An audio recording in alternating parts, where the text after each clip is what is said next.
Hello, and welcome to Here's the Thing with Robbie and Jose, where we explore relationships through a male and female perspective. With me, as always, is the lovely Robbie. Hello. Hey.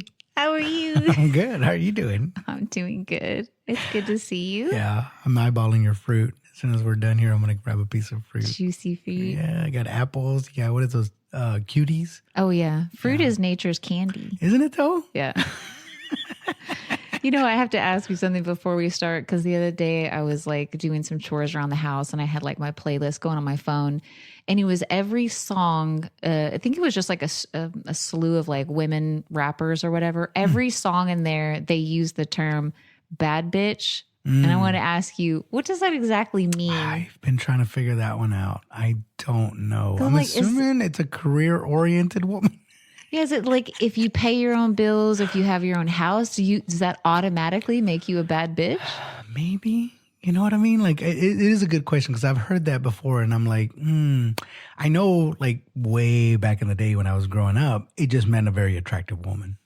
Okay, like, was she bad? Yes. Okay. But that was a guy talking to another guy, and it was, that's just two dudes talking. Okay, so and say, that's a bad. Okay, so if a dude friend of yours said, "Oh, I met this girl, and man, she's a bad bitch," in your mind, you would interpret that as she's really attractive. Yes. Okay. Yeah. Now, again, it's a very derogatory right, remark. it's terrible. But nowadays, it's used as a badge of honor, to That's your point. what I'm saying. Yeah. So if you went on a date with a woman and you were just talking and she's just like, "Yeah, I'm a bad bitch." Yeah. Like, what do you think that would mean coming from her mouth? I don't know. I would ask her to define what that means. I'm asking you, because I don't know. I'm really not sure. I've heard that term before, and I've also I've tried to figure out what does that mean exactly. Maybe just everybody interprets it differently. Again, it's like a term for a guy, right? Because bad guy could be interpreted as a good thing or a bad thing. That's a bad dude right there. You know what I mean? But it could mean he's a sharp dresser. It could mean that, he fights really well. It could mean he's really wealthy, whatever the case may be, right? But, when you say it, you kind of know. I guess you have to look at the context. Right. But for women, it's just a general statement. But that's why I think it's relative to whoever's saying it, whatever they mean by that. But I would say just goal-oriented woman. It just made me think of like people from other, like, that speak other languages, and they talk about like how English, the term bad, to the points, like it could mean all kinds of things. Like how confusing is that for them to try to learn our language? Yeah. And they said, because I was watching a movie the other day, it's really good. Anyways, they had an interpreter, and the guy said, "Oh, you're just here as an interpreter," and he said yes, because he said he wanted him to translate. That's what it was. I'm sorry, I fumbled it. The guy said, "Translate that," and he says, "I'm not going to translate it, but I'll interpret it," which basically means if I do it word for word, it won't make sense. But if I tell you what the meaning is behind it, right, that's going to make a lot more sense to you than me trying to translate it word for word. So there are all of those nuances, and there's another movie out there, and I've heard a couple of terms in other languages where they can't define the term. And then they usually tell you, like, I can't translate it. Yeah. But if you say it, everybody knows what you mean, depending on the context of where you're at. So, interesting. Yeah. So today we're going to be doing our part 2 of cheating. So if you didn't listen to last week, we kind of started, we dived into, how affairs start, certain aspects of it, and kind of what that entails. That was last week. So if you haven't listened, please go back and listen. Wasn't me. It wasn't me. Me neither. Wasn't me. Deny. But today we're going to be talking about, once the affair is found out, right? So like the aftermath of that, the ripple effects, so to speak. And then also different ways you get caught. That happens. You get caught. Gracious. You could be one of the few that come out and just say it. Just tell your partner the truth. Remember, there was a show called Cheaters, and that was that was in Dallas too. Yeah, and that was the whole premise of it. Is they were just trying to catch people. I'm assuming that spouses would go to the show and say, "I think," or maybe they had a contract with a private investigator or something, right? And they said, "I think my girlfriend, wife, whatever, is cheating on me. Can you investigate?" And then these guys were like, "Hey, can we come along with the camera?" Because if you noticed, and maybe because I don't know if it was real or not, because I heard some of that stuff was staged, but it had to have been. Some of that stuff was so ridiculous. You never know, though. But I've seen some like TikToks and some YouTubes where supposedly they're catching people. I don't know. A lot of that stuff looks staged to me too. Because if that were real, why would they let them stay on camera for long? I saw one the other day that was like 30 minutes long. If I was cheating and you came in with the video camera, I would be out. I'm not going to just stand there and have a personal conversation knowing that you're recording it for everybody to see. One time, oh man, this was brutal, by the way. And I don't know if it was true or not, but it felt like it was. But the guy, I guess it was her birthday or something like that. It was some sort of special thing. And so he was recording it. So she had no idea. And he had bought her like a gift or something. And she's like, oh, I'm so happy. And he's so sweet. And he's like, yeah, baby, why don't you open up your gift? You know, and he's recording. And then he opens it up and it's like, she opens it and it'd be like a piece of paper. And she's like, what's this? And he's like, yeah, so I went to the doctor and got a paternity test. And it turns out my son's not my son. So what's going on? And she's like, what is this? What's happening? And so the whole thing. And then she's like, what are you doing? And he's like, yeah, so I just wanted to, like, I have it on paper now. And it was ugly. It was really ugly. It was brutal. And she kept on saying, like, stop recording me. But she's already in her own house.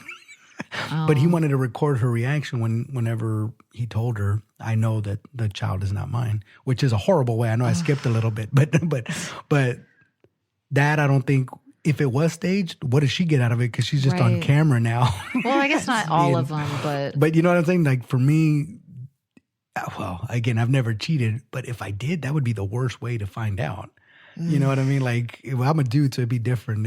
I would have like a second other family or something.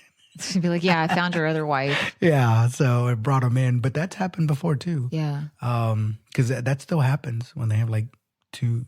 Like if you're in a position or you're in a job where you travel a lot, they do set up families. I did work with a guy that used to work for cheaters. He said he was like part of their like security kind of whatever. It was so long ago, I can't remember. I did ask him some questions about it. But yeah, for anyone who's not from here, the TV show Cheaters was filmed in Dallas. But some of the stuff, like I said, it just looked too staged. It was like, maybe there was some in there, but it starts to be like Jerry Springer because it's so outrageous. Well, you know, like you catch him and they walk in and he's wearing like the full grown dude wearing like a diaper or something. Well, either way, I mean, my whole thing with that, aside from that, right, but just the reality of it right now, I've said some white lies in my time. Being called out on it is not a good feeling. Yeah. And so I'm trying to imagine what it would like to, let me start that over again. I'm trying to imagine what it would be like if I had done something like that and then my wife, spouse, girlfriend it's called me that out. Sounds terrifying. And knew for sure, like had details, right? Like brought the other woman with her or something? Something like that, right? Where you can't gaslight them and you can't deny it because like they have, overwhelming proof or whatever. How would that feel? Because it's got to not be a good feeling. Because like I said, I've said little white lies and they called me out and it's like, okay, fine. It still feels bad, even though if it's like a little one, but yeah, if it's something major, I feel like you get that feeling where your heart kind of sinks, when you just heard something bad and it's just like. Well, because your deepest, darkest secret has just come to light and now you have to deal with, oh no, this was never supposed to see the light of day and now it has. What's funny now, I was dating this one guy and we were in a serious committed relationship, but this was when I was in my early 20s and I didn't know a whole lot. I mean, you're still learning, right? This person, he had a child with someone else and that girl, I think I told you the story. She had was telling me yeah, he was over here last night. You know what I mean? Whatever. Yeah. And of course, she's terrible. So I'm trying to believe my boyfriend, the person that I love. Right. Yeah. And there was one night, and I remember it was after some event like that happened, he came over to the apartment, but before he did, he made me promise that girl wasn't there. And at the time I didn't really, my emotions were wild anyway at that time, but I didn't think of oh, there's a reason why it's true. You were cheating on me with this person because if you weren't, why would it matter if her and I were in the same room? Mm-hmm. Oh, I didn't do it.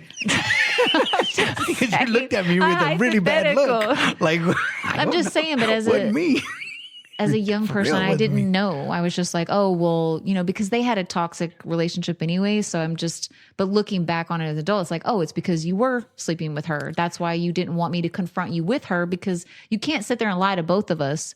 You know what I mean? I mean, it could be. I mean, again, lying, if anything else life has taught me, it's usually not a good idea. And the truth can be painful too, but it's always going to be a lot easier than lying because when it comes out, your integrity comes into question. Everything else that you've ever done comes into question. It's just bad. But I think in the whole context of lying too, people will do that to themselves. Yeah. Because sometimes it's blatantly obvious to everybody except you. And sometimes you just turn a blind eye. You're like, I don't want to believe it. I don't want to believe that they're capable of doing something like that because this is the person that I love and chosen to be with. I do not.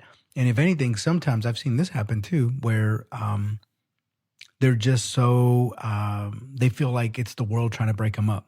So they're like, no, I'm not going to believe it because they just want to break up this beautiful, happy marriage that we have, which it's probably not. You know what I mean? So they won't even believe facts. And so that's when it gets really scary. When you start lying to yourself and you don't want to face the hard truth, it's tough. Yeah. It's tough. But anyways. Well, the number one way that people get caught is texting. So yeah, no surprise there. Really anything with your phone, because a lot of the affairs that I know about, even from like reality TV and stuff like that, it's always you left something on your phone. It was a video. It was a text exchange. It was maybe your call log. I don't know. Maybe if you call log and it's like you're making phone calls at 2 a.m. I don't know, dude, but that's the number one way people get caught. Or you could just be texting a friend about it. You know what I mean? A lady once told me that when a guy on the dating app right now, I took her out for a date and she told me, if a guy asks me to get on WhatsApp, that means they're cheating. It means they're married. And that's because I don't know exactly how it works, but I'm assuming that you can log into it because they message one another, but maybe it's not like your text messages where they're already on the phone. Well, it's stupid. If you're actually single, why wouldn't you exchange numbers? It's very obvious of what, you know what I mean? If you're saying, oh, like, let's just communicate through WhatsApp. And it's like, come on, dude. Like, sometimes they do try to make up legitimate reasons for it, but I don't know what I was going to say, like, what could you possibly? Well, it uses too much data if I do it the other way. I don't know. Like, I mean, but for sure, like, but yeah, I would say texting it leaves. But now if you were you would think that they would cover their tracks and delete them. But again, if it comes through, it's dangerous. You may forget, or just if there's so much exchanges between you and that other person, something's going to slip. There's going to be an email. There's going to be something, you know what I mean, that you just... and I know this is a totally different, aside from what we're going to talk about, but if I could digress for just a tad bit. The other person, because I know we don't really talk about that, right? So and I'm trying to think, I have been in a relationship with a woman, or I've seen a woman where technically they weren't divorced. They were separated, but technically speaking, she's still married. Right? Even though they might not be together, whatever it is that she told me that it was, right? And I remember thinking to myself, how do I feel about that? Yeah. That I'm the other dude, right? Because I've been on the other side of that. I've been cheated on. I've never cheated on anybody. But now I'm the dude that they're cheating on their partner with. Yeah. And I don't know how I feel about that. Because it didn't stop me. I mean, we still went on. But I kind of feel like, and maybe for those people, they feel like they have a less of a responsibility because they're not the ones in a relationship. So for them, they don't feel as guilty because it's like, look, I'm not married. Yeah. Yes, technically I'm dating a married person, but I'm not married. I don't know. I'd be curious if anybody were bold enough to. I can understand. Let's say that you lived in a state where you did have to be separated for 12 months or whatever their state requirement is. Yeah. And let's say that the marriage was really bad, and then you met this guy when he was separated for 6 months already, right? And you really like him, and let's say you guys click, whatever. I can see how you have to believe that person. Let's just say it's totally legit. He actually is. They're not living together, or they're not nothing, right? I don't know if I would feel bad about that if I know. But again, you're just trusting that everything that they're saying is true. But let's say that they have an apartment and you're like, okay, you go over to the apartment. Clearly the wife isn't living here, but he could have a secret apartment. You never know. He could.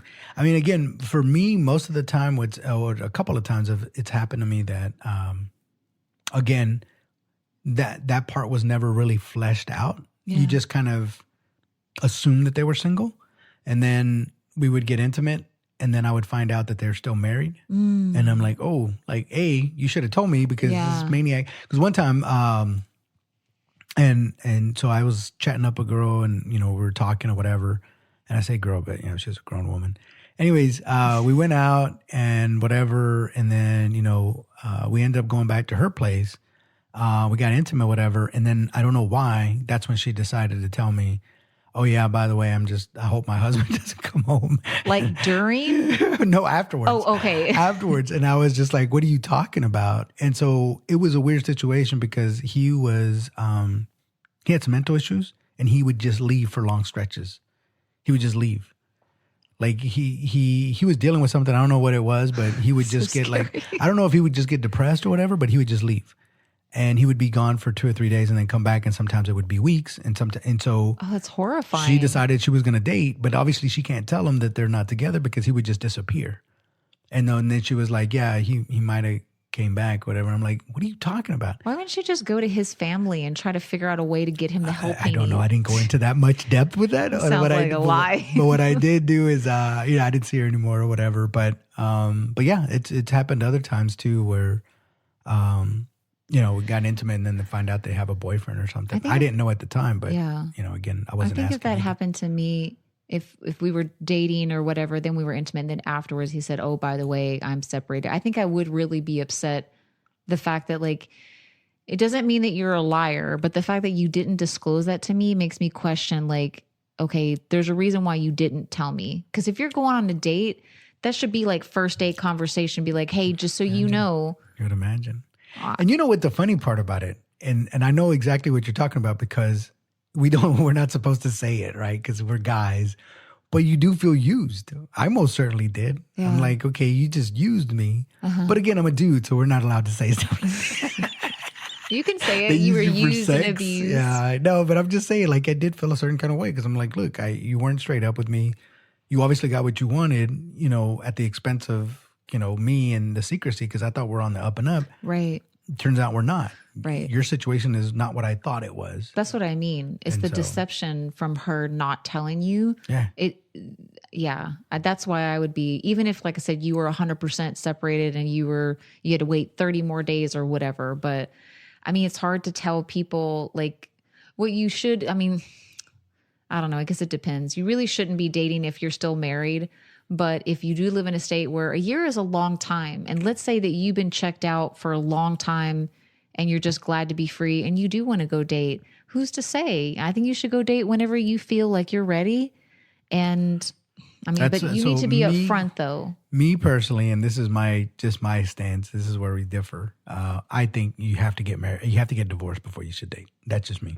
No, I understand. But that's just as a rule of thumb, because anything other than that is going to get messy. Yeah. Anything other than that, it's going to get messy. So if you're dating a woman and she says, we're separated, it's like, okay, cool. And you decide to pursue this, technically they're still married. So if he came over and one thing led to another, they started having drinks and then they sleep with him, what am I going to say? Oh, you shouldn't have slept with your husband? Technically, you're still married. So I'm going to feel a certain kind of way, but she's also going to point out, we're married, so maybe I want to make it work out. Yeah. Where does that put me? Because I'm setting myself up for failure at that point. Because anything can happen in between then. Until those papers are signed. Because again, guys, you pull this trick, or at least back in the day, they would pull it off all the time. I'm going to get divorced, sweetheart. So you should sleep with me and we should have all the fun because I'm going to get divorced. So it's okay because I'm going to do it. Yeah. And then a year into it, it's like, I think we're going to make it work out. And I've got what I wanted, so you can go away now. We're still married. Yeah. And then you're going to feel a certain kind of way, probably show up and try to boil my rabbit. Oh, my God. Yeah. And you're going to be saying, I will not be ignored. And I'm going to be like, But you see what I'm saying? Yeah, I'm not. You have to, for me. Right. Have the papers been signed? Yes. Great. And we can try to make this that's fine. Everybody work. Can have their own stance on it. There was a situation where I had dated a guy who was separated. And this situation was really different because they lived in 2 different states. She was already with her new fiance, I guess. And they were having a baby. Mm-hmm. And so it's I can see though, it's okay, you're technically still married, but they had some weird thing where they had to wait long periods of time for the separation based on the state that she lived in. Right. Mm-hmm. And there was this weird thing. So, but again, I can clearly see you're not with this. She's with someone else. She's starting her life with her new whatever. Yeah. And you guys are in 2 different states. I'm not saying it's right or wrong. I'm just saying I felt okay with it because I'm not deceiving her and she knew about me and her and I had spoken. It wasn't, don't weird. Get me wrong. It's out in the open. Yeah. But I would say, and I don't know if this happened, but if it was anybody else but you, I would have said, he's sleeping with both of y'all. Yeah. That's for sure. That's not going to change. It might be out in the open, but he's not going to tell you that. I can tell you that right now. Because again, I've been cheated on, and she was sleeping with both of us. And even when she was dating other people, she was still sleeping with both of us. So, because we were still married or whatever. So it's not going to stop, because I think some cheaters still kind of feel an obligation. I'm still married. Yeah. So let's say it's a woman cheating. She's going to feel like, well, that's technically my husband. Unless she removes herself from that situation. But if they're still there, of course they're going to. Yeah. If she didn't live in another state, I probably would have been way more like, maybe it wouldn't be for me. But if he's going over there, again, it happens. Just coming from a guy. No, I know. But I'm saying in this particular scenario, he was with me every single week. Like there was not, he didn't fly during this period of time. So I'm just saying that like, if she was living here, I may feel differently about that. It but happens that was all my the time. only. It's again, because you've already, there's a certain amount of familiarity there, and you know how it is when you're, even if you're in it doesn't even have to be marriage, even just in a boyfriend girlfriend. There's that last hoorah, if you will. You know what I mean? Because it's like, okay, we already decided we're going to break up. It doesn't happen all the time, but sometimes it's like, all right, let's get this last hoorah. Yeah, women don't care about that. Maybe because it's too easy for us to find another person to do that with. So it's like, there's no need to hibernate. Like, no, but I know that, like, for instance, I think they feel like it's almost like a pity lay, if you will, right? Like, okay, fine. This is going to be the last time. It's not like I've never slept with them before. Women will rationalize, I'm assuming. Again, I could be totally wrong, but I would imagine they probably rationalize like, yeah, I've already been with them. What's one last time? What's the point? You know what I mean? I guess I'll maybe, give them this but one. For us, it's not like our last, or we don't think of it like that. Because it's like, although I have been, and this is the other thing that's happened to me before, and I don't know if other guys have experienced, the timing could have been, but I did feel like right before she broke up with me, she had that last hoorah. Because shortly after that, and like I thought things were going good. And then, she came over, she gave me one last hurrah. And it's happened a couple of times. And after that, we broke up, or she was like, hey, I don't think this is going to work. Maybe she felt guilty. Maybe. That's what I'm saying. I don't know. Yeah.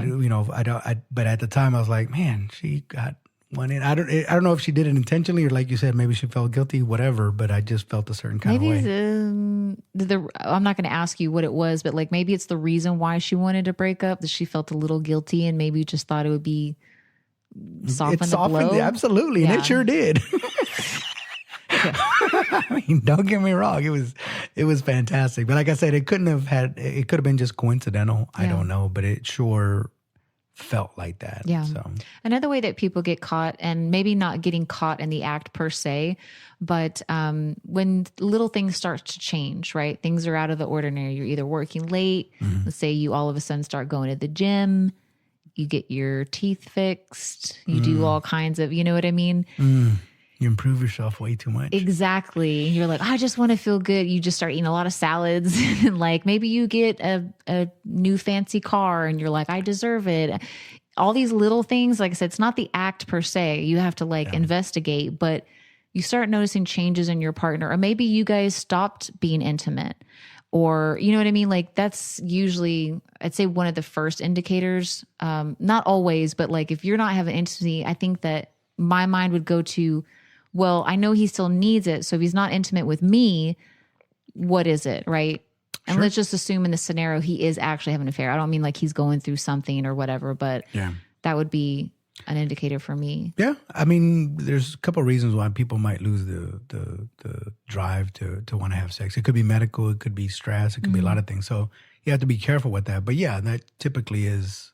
And then the other thing too is, on that same note, is that you want your spouse to improve. And so it's kind of an oxymoron. Well, not an oxymoron. What is it? It's a double-edged sword, right? Because you want them to improve, and then they do improve, and they start looking better. They look really, really good. Now the problem is where that person, whether it's a guy or a girl, maybe didn't get a lot of attention before, will start getting a lot more attention. Right. Because now they look super good, right? If it's a guy, he lost his belly fat. He's chiseled up. You know, he's working out. He's going to a tanning salon all of a sudden. And so, he's walking with his, chest out. You know what I mean? He's feeling very confident, which is a very attractive trait. For a woman, same thing. Let's say she loses a few pounds, is getting fit, and all the everything's going back to where it used to be back in the day. You know what I mean? Because we all get big, right? But like, and then she's, the weight is being lost in all the great places, if you will. And you're not. So it's a delicate because you want to support them, but at the same time, you do know that them getting better also is going to attract a lot more attention. So what do? I mean, the best thing that you can do is try to follow them and do that. But again, and here's where the things are for marriages is there's a little bit of give and take, because if you have other responsibilities, in order for you to be able to, because you have to, it's a lifestyle change, right? Which means that if you're used to helping out with the kids, doing, homework with them, staying home, doing dishes, blah, blah, blah, you're going to have to give up some of that so you can go to the gym. Right. And it's the same thing if it's the woman, right? She does all that and your husband is like, okay, I'll take over that so that you can go to the gym. Well, she's getting better. She's also going to get more attractive. If it's the reverse, right? A guy goes in that, he's going to get more attractive. But now you're left with trying to hold down the fort, so to speak, while they go and improve themselves. Right. So you might not always be able to do it together, which again, it doesn't stop it from happening 100%. But if your partner comes to you and they say like, I want to get fit, let's do this together, I want to share this with you, it's probably more beneficial for you to try to do that. Not only for the benefits for yourself, right? Health and fitness is important, right? But to your point, it's like, it's probably better that you guys go on that fitness journey together. Absolutely. It's something to share together. But yeah, it cuts off some of the temptations of you go to the gym, I don't know, some cute girls over there. And you're like, well, my wife, I try to get her to get involved and she doesn't want to. Working out as a couple, I think it's great. It's been a while since I've been to the gym, but I heard that you can pick up people there. I've heard both. I've heard people say, no, I go to the gym. I'm not there to pick up anybody. And then I've heard other people say, yeah, I've met him at the gym. So I was like, I don't know. I don't know whether I guess if you're both looking and you're both there. Because you already share that bond of working out. It's something that you can already connect with that person. Right, but there's not like an unspoken all the way around, like when you go there. Right. It's, you know what I mean? Like when you go to a club, for instance. I was just about to say that. Yeah, it's different because you're there. And if you get upset that you're married or you're in a relationship and people are hitting on you, you kind of expect it because you're there. That's what they do at these sorts of things. Like most people are there for that, right? Unless you're going to a wedding and you're not trying to hook up. But even then, but anyways, it's tough. Yeah. But after the affair comes out, let's say either you caught them in some kind of way or you're that small percentage of people. I mean, I'm sure people do it. I say small, like candidly, but like actually going to your partner without any impromptu, scenario and just say like, look, I have to tell you something, right?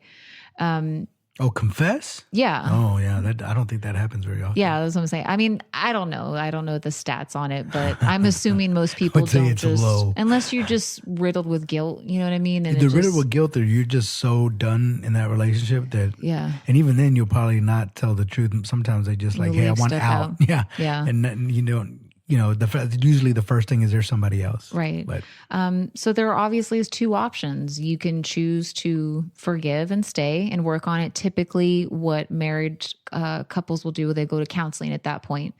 I think counseling can be very beneficial. It depends on if you're open to it, but that's usually the first step that happens if you decide to work on it. Now, here's the thing that I don't know if I would be able to do this personally, but if I choose to stay with you and work it out and forgive you, that means that I cannot continue to bring it up all the time, continue to fight about it. If I chose to forgive you, I need to forgive you. And with that is going to have to come the trust part, right? Yeah. So I told you a while back, like I knew this person where her husband had an affair and she decided to stay with him, but she was monitoring him all the time. They would FaceTime all during the day. Where are you at? Send me your location. It was all of that, which to me is like, then you didn't forgive him because now there's no trust, which I understand is inevitable. But if you're telling that person like, okay, I'm going to stick with you and we're going to work on, I'm going to forgive you. And then you say you forgive, but you really didn't forgive because you're bringing it up 2 years later. Like, oh, well, remember Becky? Or whatever. Well, the problem is, unfortunately, is that you have to rebuild the trust.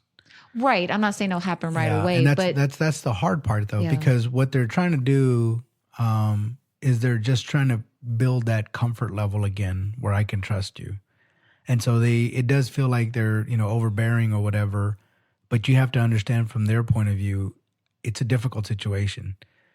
And it also depends on how it came to light. If you confess, that's one thing. But if I caught you, and then we're still going to try to make it where you have to understand I uncovered it.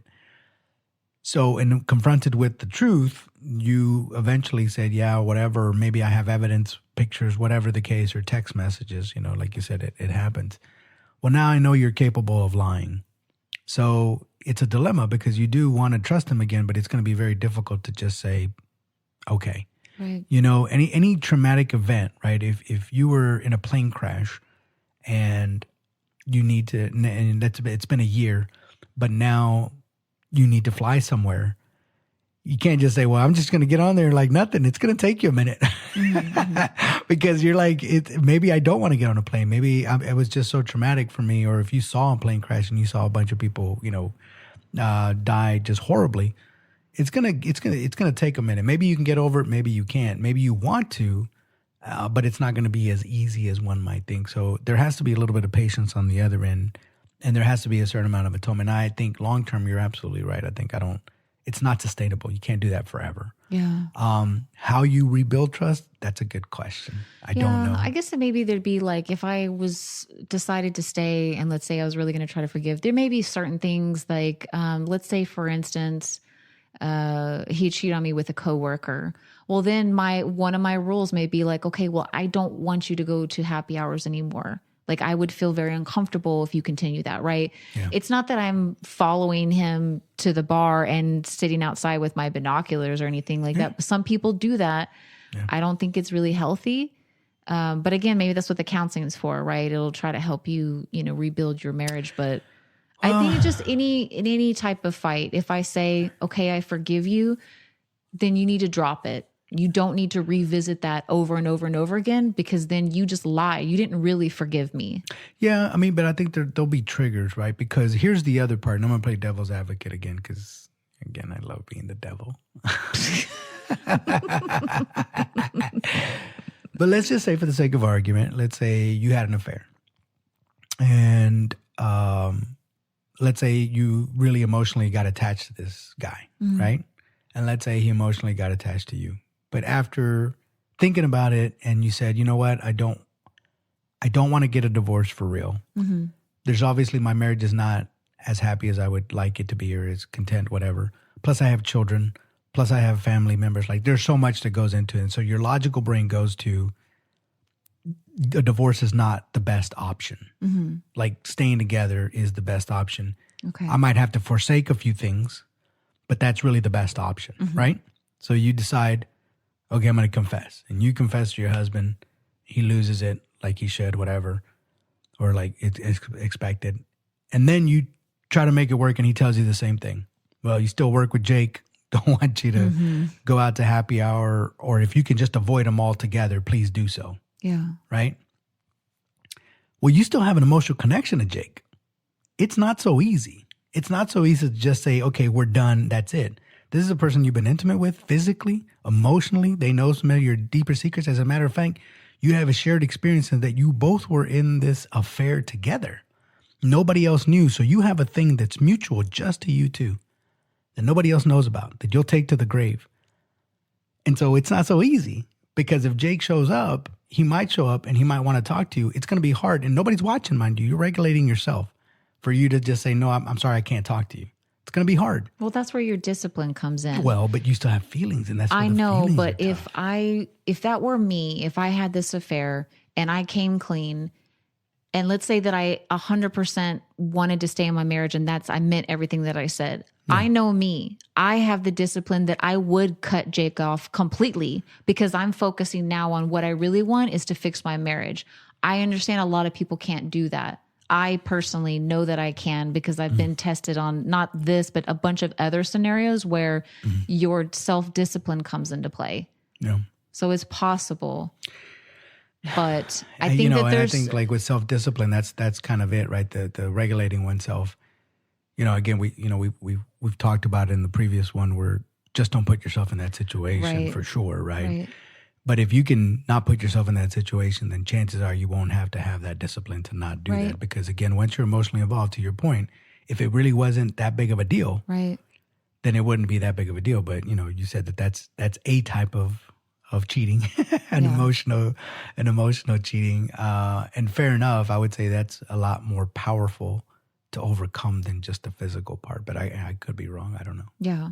Well, obviously there are a lot of emotional things that happen after affair. But before that, I want to talk about the effects on friends and family. So kids in particular, if you are in a marriage and one of you cheats on the other and you have children together, what that aftermath is going to be like. Even if you decide to stay together, let's say you decide to stay together and now the house is toxic, right? And your kids are witnessing that all the time. Or if you decide to separate, now they're going to have two different homes. Mm-hmm. You know what I mean? Oh, yeah. Affairs rarely ever only affect that one person. No. Even if you don't have children, let's say that you're attached to their family, you have mutual friends that you've had for years. There's a whole bunch of stuff that will now come crashing down. So when you think about like, oh, that guy's kind of cute, think about all the other people that are going to be affected by that. Oh yeah. It's a huge downstream effect, and it affects a lot of people. Yeah. A lot. Because again, let's say you have a friend and they're married, and now all of a sudden, they're divorced because he cheated or she cheated. Mm-hmm. You got to, in some cases, not always, but you have to decide which one are we going to be friends with now. Yeah. Because they were a couple, right? That we knew each other as a couple, but we can't obviously hang out with both of them anymore. Right. And we can't, unless they're really good with one another, but I don't want to put myself in that situation. What if, we choose a woman and then she gets a new boyfriend and I got to see him again. Yeah. And I got to tell him, oh yeah, we went the other night with your ex-wife and her new boyfriend.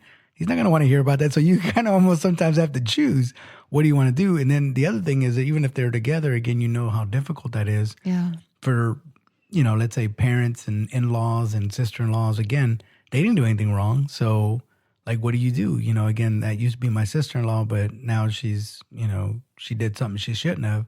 Or that used to be my brother-in-law. He did something he shouldn't have. It's tough. It puts everybody in you want to love them both, and don't get me wrong, you probably do, but at the same time, you have that conundrum of you have a value system, and most people, I would say, if not everyone, maybe I'm wrong, agrees that betraying somebody is wrong. Right. religious, doctrine or dogma, whatever aside, it's just wrong to betray somebody. And you know that because nobody here would say, I'm okay with somebody betraying me. No, there's nobody that would say that, right? Yeah. So by sheer virtue, it'd be like, no, I don't ever want to be betrayed, which means it's wrong. Yeah. So it's not a good thing to do that to somebody else. It's funny too, and for men versus women, what I've seen is it's easier or more likely that you would continue to hang out with the dude if an affair broke out. Let's say you and your wife are best friends with this couple. Mm-hmm. He has an affair, let's say, or whatever. You as the other husband, you could still be friends with that dude. You can go golfing, whatever. But the woman looks at it as it's another step of betrayal of like, if that's my best girlfriend and you and I are married, I'm like, Jose, you can't hang out with James. That's my best friend. He cheated on her. I'm more likely we'll never try to see James again. Again, it has a ripple effect because now we got to figure out what we're going to do. Because now you got to sneak around. Yeah, because if I like hanging out with the dude, right? It's like that has nothing to do with me. It has nothing to do with the affair. It has nothing to do with anything. I know. You're her friend, or maybe you guys are close. She might not like me anymore. And I get that too. But again, it has all kinds of repercussions. Just weird how guys can be more okay with it. Women are pretty supportive of one another nowadays too. No, I'm saying the guys are more likely to continue to hang out with the other dude than the woman. Do you mean if the woman cheated? So like, let's say you and I are married and we have a friend couple. Yeah. He cheats on his wife and she's my best friend. She's your best friend. We're all friends. Yeah. I'm not going to go hang out with James anymore because he did my friend wrong. Right. But men typically, they can disassociate that and still go hang out with James. Like, oh, we're going to go play golf. And then, so you're saying that if the shoe was on the other foot, in other words, if your friend cheated on him, you wouldn't be friends with her anymore? If I was friends with him, no. Well, that's what I'm saying. Like I was friends with him. Like I still continue because we can't hang out with the couple. Obviously, he's not going to come hang out. He's not going to be the third wheel. Right, but I, as your wife, may feel a certain type of way because you're still hanging out with James, even though James did our friend really dirty. Well, that's what I'm saying. If it's the girl that cheated, the woman, right? I can still hang out with the dude. You're probably not going to have a relationship with him anymore, other than in social arrangements, and that's in a big group. And that's after we decided that we're not going to hang out with her, right? But I'm still going to be friends with him. I don't expect you to be friends with him. But if she cheated, you're still going to be friends with her. That's probably not going to stop you unless you have a very strong, ethical or moral, dilemma where it says that I can't because you've betrayed somebody, so I can't be your friend anymore. You're still going to be friends with her too. Now, again, if that were to happen, let's say I don't hang out with him, you can still hang out with her. I'm not going to feel any kind of way about it because I figured, well, let me put it into another scenario. So let's say that I'm dating a guy and he's friendly with my father. And then him and I break up and he did me dirty, like horribly. And I tell my dad, James did XYZ and it's terrible, right? Yeah. My dad is more likely to continue to hang out with James, even though we're not in a relationship together. Yeah. See, I wouldn't do that. But that's what I'm saying. Story. That's totally different. What I've seen is typically guys can disassociate this thing that happens. Like, this has nothing to do with me. You had an affair. I don't care. I'm going to still want to play pickleball with you, right? But women, it's different. It's like if I had a son and he came to me, same scenario, and he told me this horrible thing, I wouldn't be hanging out and getting pedicures with his ex-wife or girlfriend anymore. You know what I'm saying? Yeah. But I mean, I don't know. Again, for that scenario, because that's my daughter, I wouldn't do that, right? Or if I had a son and his wife or whatever cheated and then they were not together, I'm not saying I would like shun her away, but no, but you wouldn't be hanging out with absolutely her. Not. And then I would see her, I would say hi and this, that, and the other because she's the mother of kids and all that. But no, I wouldn't. Some people do. Usually when I see that, it's because the person doesn't want to be disliked. It's hard for them, so they continue to be overly nice to somebody that it really doesn't matter. They weren't part of the family. It's done. The relationship's over. So I'm talking about the dad thing. Like, why do you still need to be friends with James? Like, he's not in our family. We weren't married. Move on. He cheated on me. I told you everything. Yeah. Why are you still trying to be friends with him? I think it also depends on everybody's, moral, or their value system. Because some people might see that as, it happens. What are you gonna do? Right. And they just move on, right? And they can be that way nonchalantly about, whether it's a male or female. It's like, they cheated. Yeah, it is what it is. Now, for anybody that it's ever happened to, it's not a good feeling. Yeah. Those people tend to be more critical of those because it's like, no, I know exactly what that feels like. So whether it's a guy or a girl, for me, I might not want to hang out with him. If I knew the circumstances around that, I might not want to hang out with him anymore because I'm like, no, dude, I know what that's like and it hurt. It hurt really bad. Yeah. Sorry, I can't hang out with you because if you can do that to somebody you love, I think you like me. Yeah. God only knows what you would do to me. But if you did that to somebody that you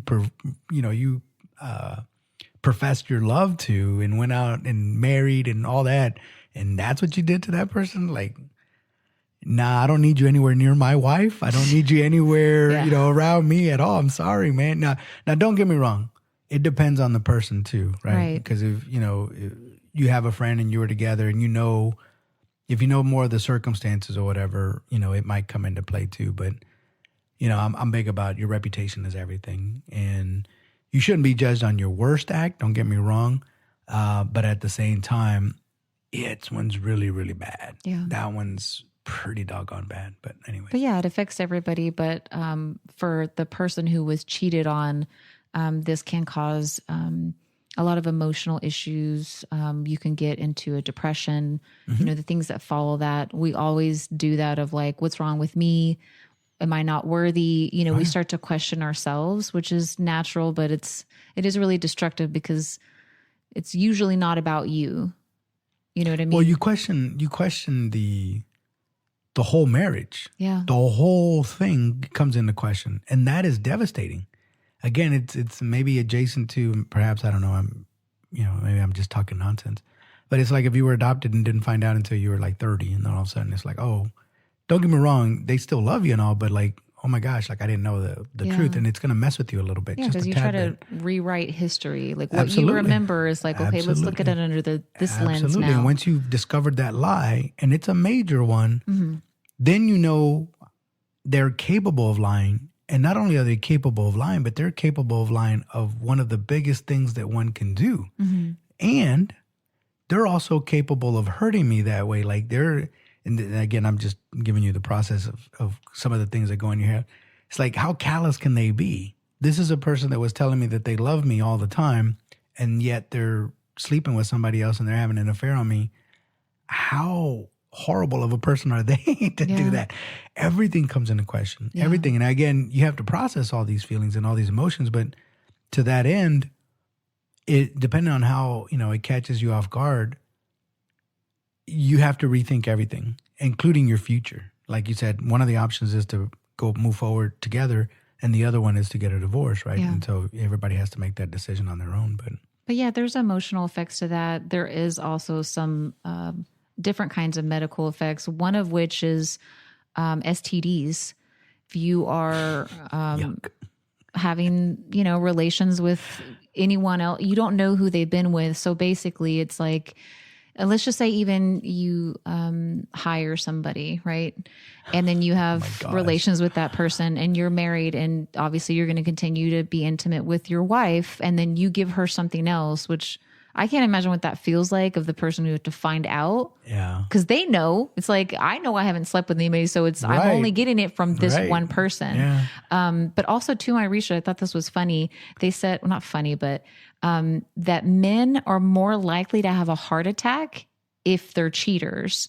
And they said it's because of, multiple things, but it's the stress of having to keep it a secret, right? Yeah. All the guilty conscience that goes along with that. Also, too, in this study, I guess most of these men were having affairs with younger women, but it's also keeping up with a younger person's like physical demands, right? So you start having sex probably more, you're going out, you're eating, you're drinking. It's all these like physical effects on your body. Yeah. I just thought it was interesting. Yeah. So if you don't want to die. So that's what I'm saying. Can you imagine? And again, I've tried to do this too, of how you have to keep your emotions in check. So I try to, go into a thought exercise here, right? So I'm a cheater. I've just slept with my mistress, right? Mm-hmm. We had hot, passionate sex, blah, blah, blah, blah, blah, blah, blah, intimate. And then 30 minutes or an hour later, I'm kissing my wife on the cheek when I come home. And I have to pretend like nothing has happened. And I have to look at my kids. An hour ago, I was sleeping with somebody else doing a lot of stuff that I shouldn't be doing in some seedy, dark. And so I have to pretend now. It's, and bear with me here, right? You're an individual, right? Which means you're one person. But now you've got to compartmentalize yourself.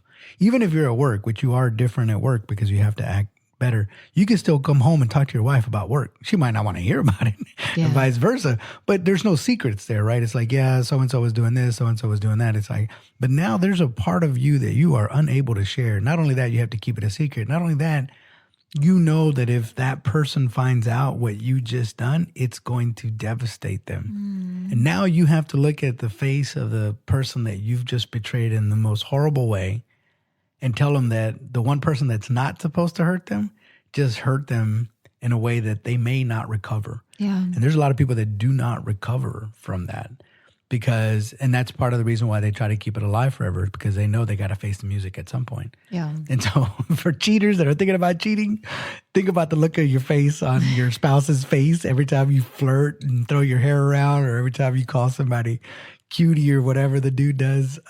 Think about what your wife's face is going to look like when you devastate her and your kids, and you have to tell them all this stuff, and maybe that'll deter you. Yeah. And they did. But STDs are yucky. Yeah. Yeah. They did another poll and they just basically asked people if you've been cheated on. So this is going to include physically cheating, emotionally cheating, or both. 54% of people say they've been cheated on, but only 33% of people say they were the cheater. So the math doesn't quite play. You don't want to tell on yourself, but so over half of, I don't know too, like if they really investigate, because there could be some things where you're like, yeah, I think she was cheating, but you don't really know. Yeah. So, you have to think about that too. But I guess you're more than half likely to be cheated on at some point.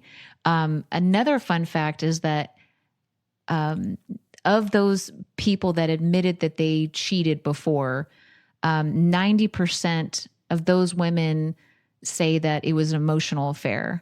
So emotional affair, and we've debated this before, but it's 90% for women and 77% for men, meaning that women are more likely to have an emotional affair So with someone. does that imply that there was no physical intimacy, or are we saying that Right, that's just the only reason only- that they were in it was because it was primarily Emotionally emotional? cheating is just the emotion part. Okay. So there's emotional, there's physical, and then there's both. So you can be physically and emotionally cheating with the same person. Okay, here's my only problem with that. Mm-hmm. And maybe I haven't thought it out. So if you figure this out, let me know. Okay. Okay? Okay. So emotionally cheating implies what exactly? That you're sharing intimate things about yourself to another person?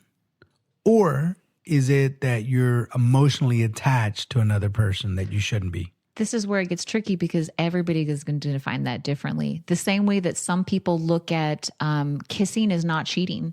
Some people think that. Some people think that if you're not married, if you're just in a committed I kiss my buddy's wife on the cheek when I see her, but I don't. I'm not kissing her on I'm her just lips. saying but it I'm just depends saying. on what that person thinks is emotional cheating.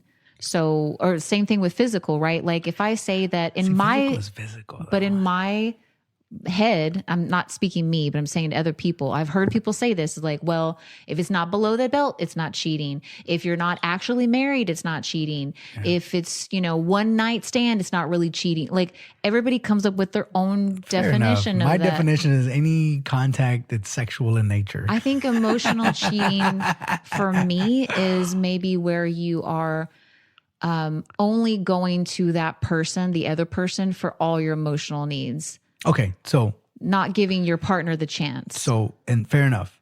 And this is the part where it gets cloudy for me. Because if that were the case, then, because that's what therapists are for. Because you're going to go to your therapist, you're going to give some intimate details about yourself that even your spouse wouldn't know. And you're paying them. So what does that say about you? Are you emotionally cheating and you're paying that person? So like, you know what I'm saying? It's the same. That's a, but that's what I'm saying. Is it because you are emotionally attached? In other words, because I've heard this, right, from women, right, is it's much more devastating when they find out that their husband has had a physical affair with somebody. But if they find out that he actually loves her, right, it seems to make it worse, if that makes sense. So maybe that's the both part. There's the emotion of he loves her, but he was also physical with her. But for a woman, it hurts worse if he did love her. Right. That's what I'm saying. So that's why so like if you're having an emotional affair, if they fell in love without getting physical, but it's very rare that happens. Well, let's just say that they did. Like if you met someone online that didn't live here, let's just say, because I've heard this before too. You're, late night, you're on whatever. You meet some guy in Denmark online and you guys start talking and it becomes very flirtatious and very intimate, personal, blah, blah, blah. And I'm married, you said? Yeah, okay. We're married. So even if I never see that guy at all, let's say that later on, you as my husband go to my computer and find, hours and hours of what we were saying. And you can see here, it's very personal. It's not like you were going to this person for therapy, and therapy is different because you were paying that professional for a service. Mm-hmm. But let's say like let's say that I do love this guy in Denmark. And fair enough. My first question would be, have you guys seen each other and have you been intimate? Mm-hmm. Right? If the answer to that is no, I can get over it a lot quicker. Right. Now, because again, if it's a situation where, okay, do you care about this dude enough? You want a divorce? Is that what you're saying? And if you tell me like, no, but he's been filling a need that I've had that you're not fulfilling, and that's how that started. Okay, I can deal with that. It's like, okay, great. Now, of course, going forward, if we're going to make this work, you need to stop talking to that person, right? Mm-hmm. But it's for men, it's the opposite. If we find out you've been intimate, game over. Yeah. That's a whole nother ball of wax after that. Because if your answer to that is yes, we hooked up one time, or yes, we just started seeing each other like 2 weeks ago, whatever, we're going to want more details, whatever. That's going to be way more devastating in general for a guy. Now, again, we're making general statements here, but and everybody's different. But for me anyways, I probably know a lot of dudes that'd be like, nope. Once they got intimate, that's a whole nother thing. Yeah. And but emotional?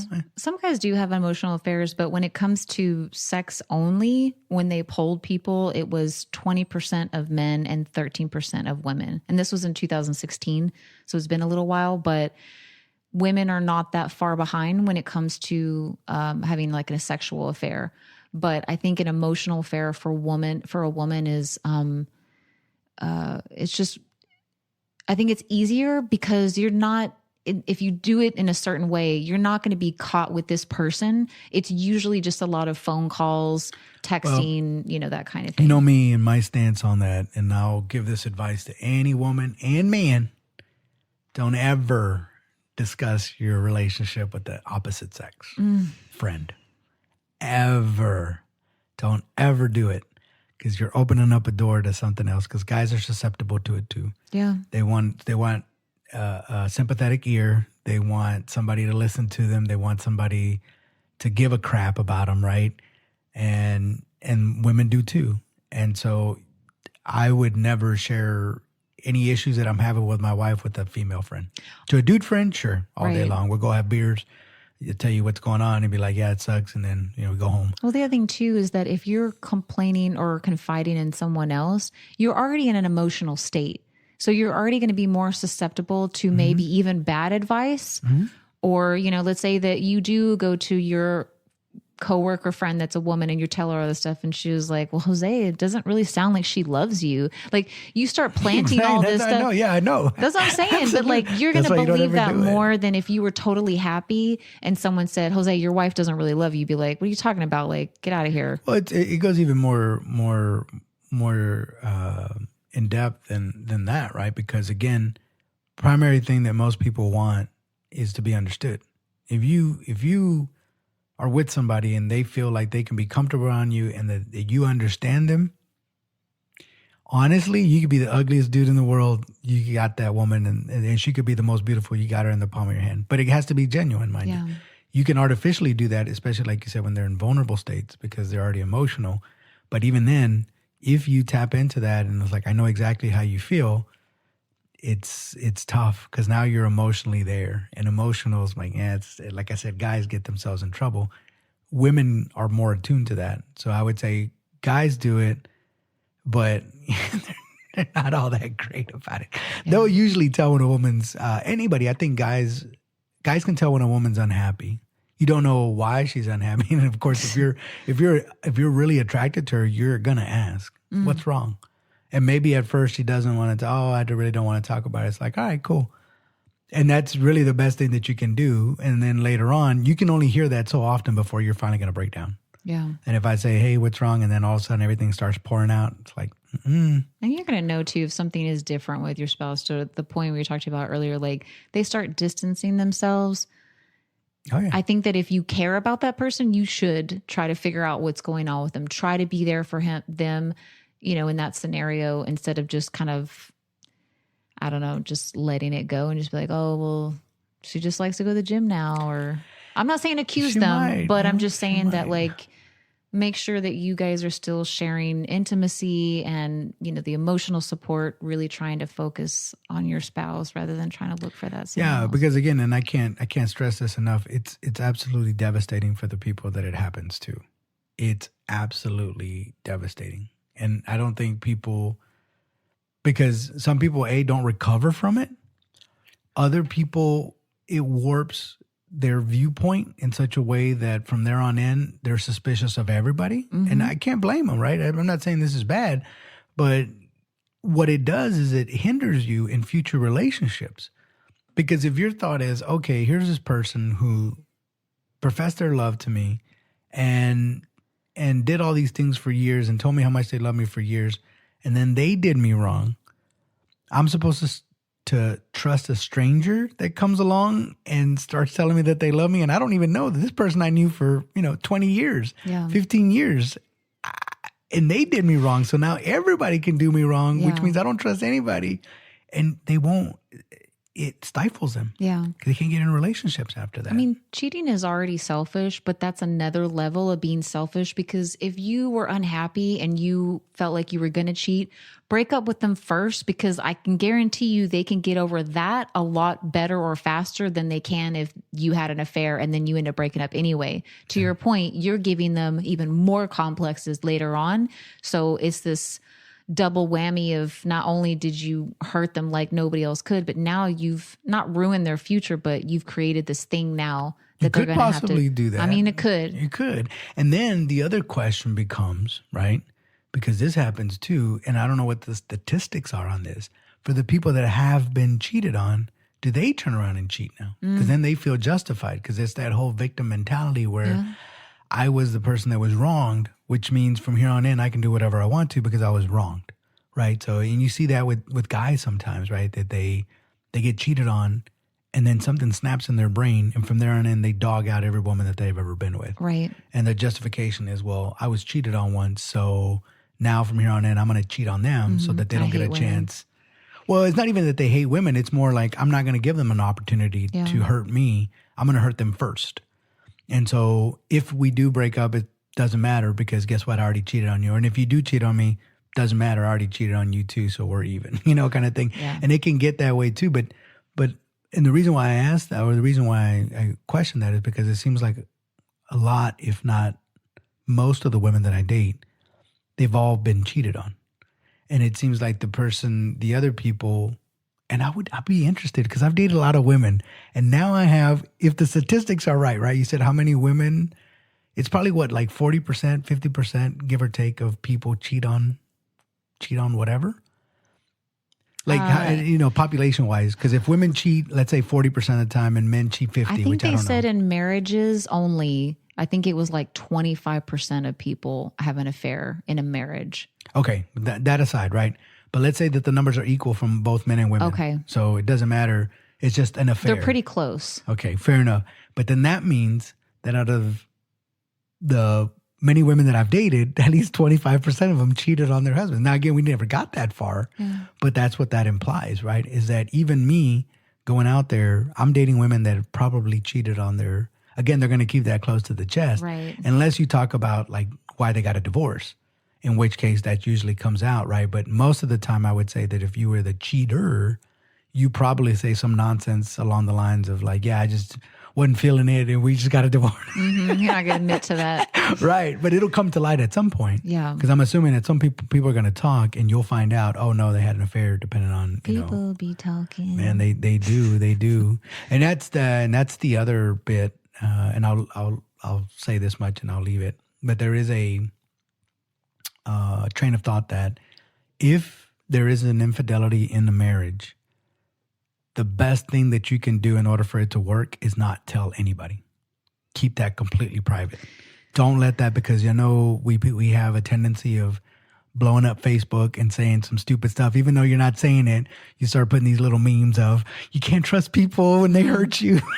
Because then everybody's, hitting you up. Becky, what's wrong? Why are you putting this meme out there? And like, people that hurt you just make you stronger or whatever. There's, whatever those sayings that get you through.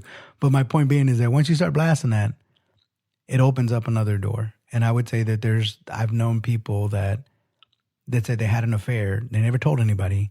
And it wasn't until years later that it came to light because they kept it secret. Like they worked it out amongst themselves. I would say if that's the route that you want to go trying to make it work, don't blow it up. Don't tell anybody. I feel like, and this could be situational, but I will say that if I was married and let's say that my husband did have a one night something or other and he legitimately felt terrible, never happened ever again. Yeah. I think I'd be okay not knowing about it and just let it. Because if you tell me, I had a buddy that told me that too. He's like, you better not ever let me know. You better that's not what I'm saying. Like, just, I'm not know. saying that's good per se, but it's just like, we all make mistakes. It happens. If you did this thing and, you spend the rest of our marriage making it up to me, or we have a good marriage, everything's great, and it's just this one thing. I don't know. I mean, yeah, there's a difference between one-time thing, a lap in judgment, right? Versus an ongoing affair. Yeah. That's because that takes planning. Right. That takes a lot more deception. Right. Like you have to make sure that your other doesn't find out. Whereas if it was just one thing, like it happened, oh my gosh, I never want this to happen again.